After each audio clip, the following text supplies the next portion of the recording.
Well, Professor Brennan, you're a professor at the business school at Georgetown University. How does a professor of philosophy become a professor of business in a multidisciplinary setting? I was interested in working at business school because though I'm a philosopher by training, my interests have always been at the intersections of philosophy, economics, and political science. And the connection to that with business is that business is not an isolated thing, isolated activity out there in the world. Business is tightly connected with government nowadays. I mean, the decisions that business people are making are not just whether to buy or sell this, but whether to lobby government to help them in this way or to hurt their competitors in this way. So we live in a world in which all these things are intertwined, and I find the intersection of those things really fascinating. So you've published this new book called, a short book called Why Not Capitalism? This is an old subject. Do we have something new to say about it? Do you have something new to say about it? I think there's a lot to be said about this question because for the past couple hundred years we've had this economic debate between capitalism and socialism. And capitalism won the economic debate, but socialists have retreated to the moral high ground. The idea is that, sure, capitalism works better in the real world given how selfish and nasty people are, but if we were good, we'd be socialist. And I think almost everybody, whether they call themselves capitalist or socialist, agrees with that. And I think it's mistaken. I think actually if we were good, we'd still be capitalist. And I want to be the first person to say why. Many socialists, indeed many critics of market society, say that capitalism leads to increased greed. Is that right? From the armchair, it seems like it has to, doesn't it? I mean, the primary mode of interaction in capitalism is instrumental trade for trade. I get something and you get something. It seems obvious that it'll make us more selfish. And so many socialists just end with that. But, you know, it turns out there are ways of studying this. For example, there are games that economists like to play that can test the degree to which you're trusting or trustworthy, the degree to which you're likely to cheat others or likely to benefit them for their own sake. And economists have gone all around the world playing these games with people, and surprisingly what they find is that people who grow up in market-based societies are the most trusting and trustworthy, unconditionally benevolent, least likely to cheat, and people who grow up in socialist or in traditional societies are actually much worse. So whenever people try to do these empirical studies of do markets lead to a hypertrophy of greed, they find the opposite. In fact, markets seem to improve our character. Your short book on capitalism uses the case of the Mickey Mouse Club to defend your thesis, to make your point. Why? So many people have this idea that if we were to wave a magic wand and turn everyone into morally flawless angels, they would dispense with capitalism altogether and we would live as socialists. Is there any possible ideal form of capitalism? What would the world look like? Could there be such a thing as utopian capitalism? And it turns out the answer to this is on TV right now. The Mickey Mouse Clubhouse TV show is an animated cartoon that shows villagers living together in an idealized market that's completely morally flawless, and even socialists would have no complaint against it. They live by principles of social justice and reciprocity and benevolence, and yet despite that, they buy, trade, and sell. They own factories, and so on.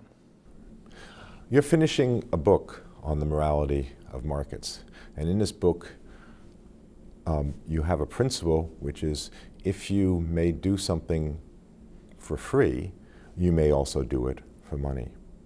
What does that mean, and why do you defend that principle?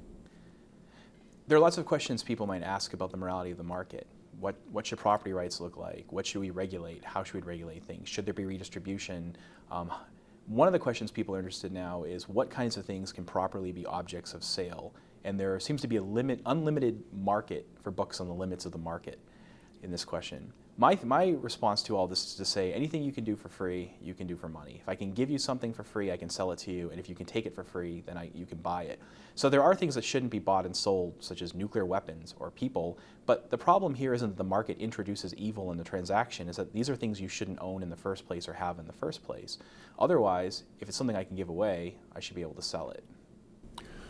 What should higher education be teaching about markets and enterprise? You know, we're immersed in a market economy. We're surrounded by markets, and yet so many people graduate from college, regardless of whether they're graduating from a business school or a liberal arts major or something else, without having even a working model of how the market functions. They don't really understand what it does and why it does what it does.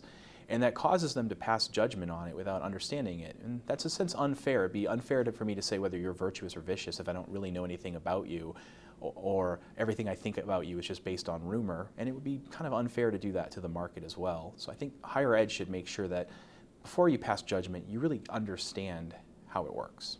So how would you change or modify a market or aspects of a market society to transform that part of the system or the system from something that's bad to something that's better or good?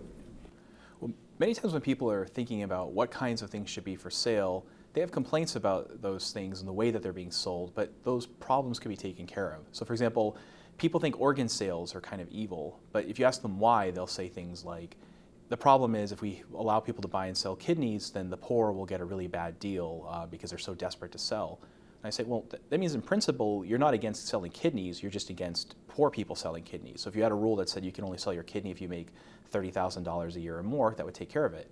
Or they might say, I'm worried if people sell kidneys, they're going to be uninformed and not know what they're getting into. Okay, well, that means in principle you're in favor of selling kidneys provided someone gets a license first and has to show they understand the consequences. Or they might say, I'm worried about people buying and selling kidneys because some people can't afford to buy them, and I'm worried that the poor won't get them anymore if they're desperate for them. Well, okay, you can respond to that the way we respond to people not having enough money for food. We don't say it's illegal to buy and sell food. Instead, we say we'll give vouchers to the people who are the poorest so they can buy food on the market. Every problem that someone brings up about kidney sales, in principle, has a solution like that. Many people think that business attracts people with, how should I put it, various character defects or exaggerations.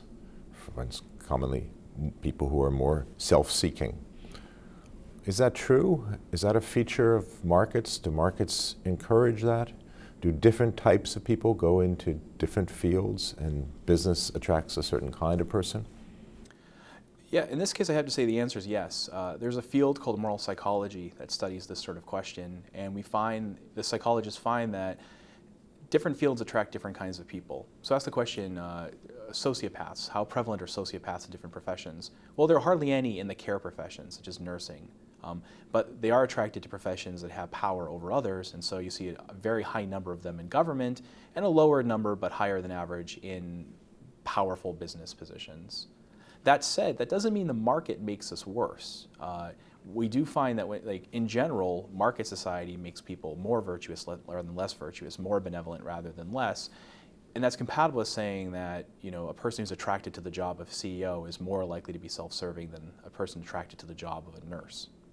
In your new book, in your forthcoming book, you say that our moral intuitions are out of line with our institutions. Is that true? And is that something that markets can ameliorate, change? Our suspicion of markets can be explained. We evolved to live in small family clans, hunter-gatherer societies of 120 members or less, where all goods were shared relatively equally. And our ideas about fairness and solidarity and so on create norms that make sense and help that kind of society function. But we don't live in that kind of society anymore. We live in a society now where we're cooperating with billions of people, most of whom we don't see and don't know what their purposes are. And we need a new set of norms to make it so that we can cooperate effectively in that kind of society. And that's why it's really important to teach students and others who are going to vote, who are going to come to grips with this kind of society, why it functions the way that it functions.